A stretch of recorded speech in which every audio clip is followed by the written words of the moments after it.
Anglų kalboje daiktavardžiai yra neutralūs giminės atžvilgiu. Pavyzdžiui, teacher gali būti ir mokytojas, ir mokytoja, student, studentas ir studentė.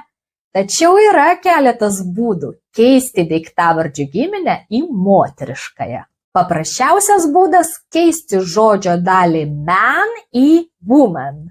Taip verslininkas businessman tampa verslininkė businesswoman. Policininkas policeman tampa policininkė policewoman. Sportininkas sportsman sportininkė sportswoman.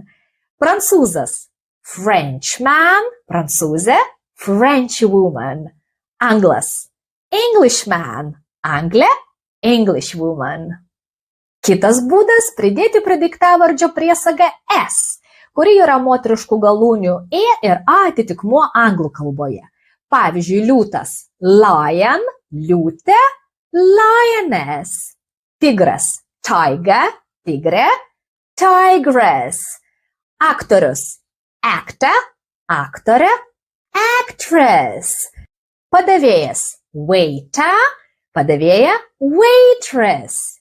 Princas prince, princesė princess. O kaip perdarytumėt žodį dievas, God, kad pasakytumėt deivė? Write your answer in the comments.